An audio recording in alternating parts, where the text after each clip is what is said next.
अस्सलाम वालेकुम नाजरीन, मुझे कहते हैं अरूबा आसिम और इस वक्त हम मौजूद हैं बहरिया टाउन कराची के एक ऐसे अपार्टमेंट प्रोजेक्ट पे जिसका कंस्ट्रक्शन का काम तेजी से जारी है।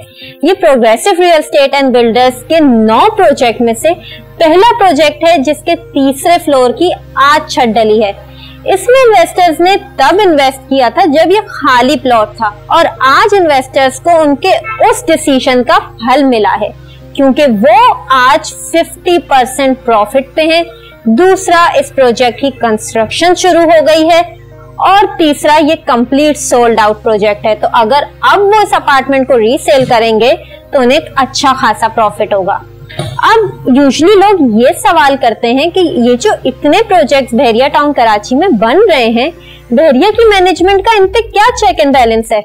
हो सकता है ये प्राइवेट बिल्डर के प्रोजेक्ट शुरू तो हो गए लेकिन इन्हें टाइम से डिलीवर ना किया जाए। तो उन सारे लोगों के लिए मेरा एक जवाब है कि जिस तरह कराची शहर में होता है कि अथॉरिटीज का कोई चेक एंड बैलेंस नहीं होता। हाल ही में हमारे सामने एग्जांपल है नस्ला टावर की, तिजोरी हाइट्स की और भी बड़े बड़े नामवर रिहायशी बिल्डिंग्स की, लेकिन बहरिया टाउन कराची में ऐसा नहीं होता। यहाँ पे स्ट्रिक्ट चेक एंड बैलेंस है हर उस प्राइवेट बिल्डर पे जिसने प्रोजेक्ट शुरू किया है तो इसको टाइम से डिलीवर भी करना है और अच्छे मटेरियल के साथ डिलीवर करना है। दूसरी चीज, ये जो इतने प्राइवेट बिल्डर प्रोजेक्ट्स बन रहे हैं, इनमें जब रिहाइश लोग इख्तियार करेंगे तो लाजमी है बिजली गैस पानी का भी इशू आएगा। तो बहरिया टाउन कराची एक मास्टर प्लान गेटेड कम्युनिटी है। यहाँ पे आपको सर्दियों में गैस और गर्मियों में बिजली मिलती है जो शहर के लोगों का एक ख्वाब बनता जा रहा है। यहाँ पे फुटपाथ की ईंट से लेके एक बड़ी कंस्ट्रक्शन बिल्डिंग तक सब चीजें प्लान्ड होती हैं। बिजली की ही अगर मैं बात करूं तो यहाँ पे power backups, power houses construct किए जा रहे हैं।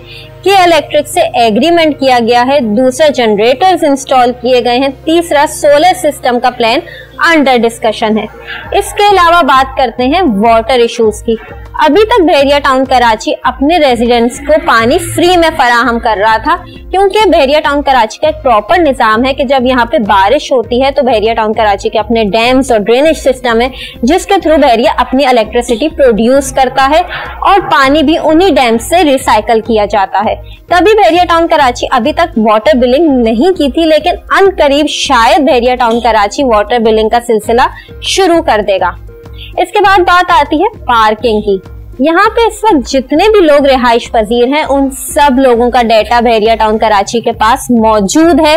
और बहरिया टाउन कराची में अगर कभी आपका विजिट हुआ हो तो आपने देखा होगा कि मुख्तलिफ स्ट्रीट्स पे आपने निशान देखे होंगे पार्किंग के, जो पार्किंग अलॉट की गई है बहरिया की जानिब। अब आप सोच रहे होंगे कि मेन जिना एवेन्यू जो बहरिया की अहम शार है वहां पे तो अक्सर गाड़ियों की पार्किंग के इश्यूज आते हैं, तो बहरिया ने उन्हें भी रिजॉल्व किया है क्योंकि अनकरीब बहरिया अपना पार्किंग प्लाजा लॉन्च करेगा जो हर 5 प्लॉट बाद कंस्ट्रक्ट होगा, लेकिन वहां पे जो पार्किंग होगी वो पेड पार्किंग होगी। तो इन इश्यूज को भी बहरिया सॉर्ट आउट कर देगा। तो एक मास्टर प्लान गेटेड कम्युनिटी इतने अच्छे लाइफस्टाइल पे जहां लोग तेजी से इन्वेस्ट कर रहे हैं और आपके सामने है कंस्ट्रक्शन, तो इस बेहतरीन मौके से फायदा उठाएं और अभी नीचे दिए गए नंबर पर हमसे राब्ता करें क्योंकि ऐसे मौके बार बार नहीं आते। तब तक दें अपनी होस्ट को इजाजत। अल्लाह हाफिज।